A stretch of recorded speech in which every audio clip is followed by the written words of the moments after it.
Commodity TV live from the Mines and Money 2022 here in London. And our next interview partner is a very special guest out of the uranium space. I always call him the uranium mastermind, James Sykes. Thanks, from Tim. Baselode Energy, CEO. How are you? I'm excellent. Yourself? Good, good. How's the conference so far? It's been great. No, I had really good reception. It's been nice to see people walking the floor and people have a general interest in what's going on in the mining space. Yeah, really enjoying it. So you had many success in the past in the uranium sector. Could you give us a short overview of your career so far? Yeah, absolutely. Started my career in 2006. I worked with Denison Mines and I was part of the exploration team that defined what became the Phoenix and Griffin targets. I was with Hathor Exploration, and during my time there, we discovered 2 other deposits there. I then went to NextGen Energy, and I was the chief geologist that led to the Aero discovery. And anybody in the uranium space knows NextGen. It's quite a fantastic company. And then when the guys behind this company was looking to get it going, they were looking for the right guy, and my name kept coming across their desk. We hit it off. We've got a very good rapport, and we launched the company with a different idea in mind. But in our first drill program, we made a discovery. So it's been a great career run so far, and I hope I'm only halfway through. Keep all fingers crossed for this. Yeah, thanks. So everybody steps into the Athabaska Basin. You're stepping out. Why? Because we see that there's a fundamental technical issue with having that sandstone basin.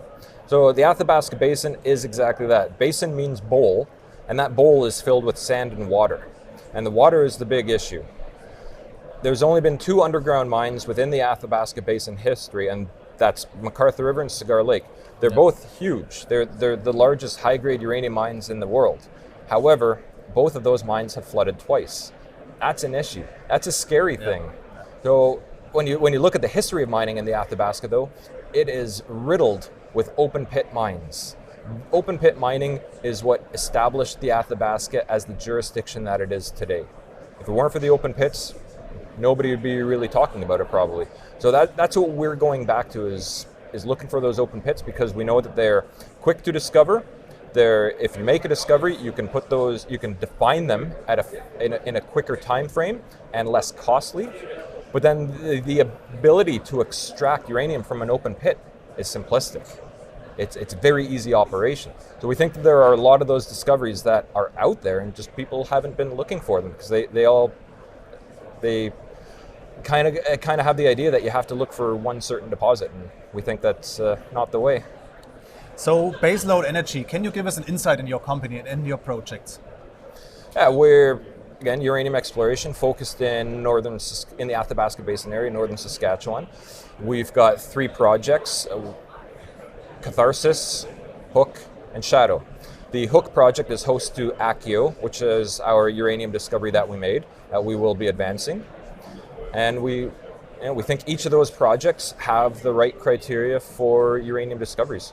We had a very, very aggressive drill program this year, and we're going to be looking at another aggressive drill program next year on Ackio. Yeah, you mentioned the drill program this year. What were the most impressive results? A lot of them. Yeah. Give us some numbers, please. Yeah, it wasn't even the drill hole results themselves that are impressive, but it was the combination of everything that we found. So as far as drill hole results go, we have highlights 0.9% over 31 meters, and that starts at about 70 meters true vertical depth. That's a huge intercept. Within there was over 1.5% at over 1.5% U3O8 over 12 meters. So there's your typical Athabasca high grade uranium. We had a number of drill holes that were quite similar. Very happy with that. But the biggest takeaway is that we found mineralization starting as shallow as 25 meters beneath the surface. For anybody who plays hockey out there, 25 meters is the width of a hockey rink, not the length, but the width of a hockey rink. Oh, yeah. 5 cars put together on a sidewalk is 25 meters. We walk that. That's nothing, exactly. Nothing, yeah. So when you've got high-grade mineralization starting at 25 meters depth, that's got open pit right and all over it. So now our objective is to define the size and I guess the volume of material that we have in there. Plus we're looking for some more discoveries. But So far, we've defined 375 meter strike length, 175 meter width. We have 3 different zones of mineralization. Again, anywhere from 25 meters, and we're seeing mineralization as deep as 300 meters. So we know that the system is large, it's got a lot of roots to it, and now it's a matter of putting everything together and understanding the full scope of the geology there. So what are concrete drilling plans for 2023? We're looking at a much larger program throughout the entire year, 32,500 meters. 20,000 of those are going to be dedicated to Ackio. And again, trying to get to that resource stage, because we see the value in that. So we're going to be doing a lot more definition drilling on somewhat tighter spacing. We're going to keep our spacing 25 meters. If we need to go closer than that, then we'll do 12 and a half.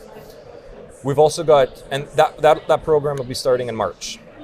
We've got 2 exploration programs, each for 5,000 meters, planned for the Hook project, with 5,000 of those meters is going to be exploring around Ackio. We've got 4 exploration targets within a kilometer of Ackio that we think will also yield some discoveries, but we're not going to find out until we drill test them.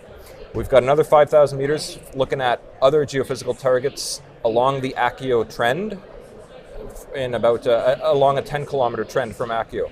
So we hope we can make another discovery there, just to really buoy the whole jurisdiction that we're growing in this area. But to kick off the year, in January, we're going to put about 2,500 meters of diamond drilling into our Catharsis project. Now, I get asked the question a lot, why are you guys going to Catharsis first? Why aren't you doing Ackio? It's a logistics. It's all it is. It's just a logistics decision. Because as we explore at Ackio, it's a helicopter-supported program. If you're exploring in the wintertime with a helicopter, you have a lot of problems with that, because wintertime means your camp needs more fuel to heat up the camp, your drills need more fuel to heat up the drills, and more fuel means your helicopter has to make more trips. Wintertime, you've got less daylight hours, so the helicopter doesn't have as many hours to work and operate throughout the year. So it's just a quick little logistics decision that we're moving, because Catharsis is all road-based. Our camp will be right off the road, our drill targets are right off the road, so we can move Catharsis quite easily. And then once we get that program done, we will segue right into Ackio and pound it out for the rest of the year. So large drilling programs for next year means you need a lot of cash. So what's cash in the bank at the moment? We've got $6.5 million in the bank, all in hard dollars. So we've got no flow through. That's not what we want to spend, especially in this market. We want to retain those, because those help pay for the company. It's the flow through shares that we want to really put in the ground. And we just announced a raise yesterday, a bought deal placement of $3 million. And that's perfect, because that goes right into Catharsis and gets 2023 kickstarted right away. Full exploration program for next year, we budgeted at $13 million, and I'm hoping that we can deliver on that. And that's one of the benefits of exploring outside the Athabasca, outside the basin itself, is that you don't have to drill as deep. You don't have to go down 500 meters to try to hit the unconformity. You can drill 200 meters per drill hole, and it's great. So your exploration dollar does go much further. So that's why $13 million for 30,000 meters, it's a great bargain. Okay, so another big uranium hit by James Sykes. That means there must be a lot of interest from institutional investors, stuff like that. What is the shareholder structure? What is management holding? Are there already institutions in? Could you tell us something about that? Yeah, 86 million shares outstanding. We would have about 115 fully diluted. Most of our warrants and options are between 40 and 70 cents. Or not the options, sorry, most of the warrants are between 40 and 70 cents. A lot of those are in the money at the moment. Very, very healthy, low dilution type of situation. Management owns about 16% of the company, 13% of that through QC Copper and Gold, which is a sister company which spun out the vehicle and provided the vehicle for Baselode to be listed as a public company. So that's how QC Copper and Gold got involved. And major institutions, there's not any real major institution. We've got a lot of broad ones, and they do take part in most of the financings that we do. So it's quite a diverse. We're not really locked up by one group. Okay. So James, that sounds great to me. First hit and a big drill program next year. All the best. We will keep all fingers crossed. to get more great results from you and from Baselode Energy. Thank you very much. I'm hoping to deliver. Yeah, we too. Thanks. So that was Commodity TV and James Sykes from Baselode Energy, live from the Mines and Money in London. Yeah, I would say check out the company, do your own research, and bye-bye from London.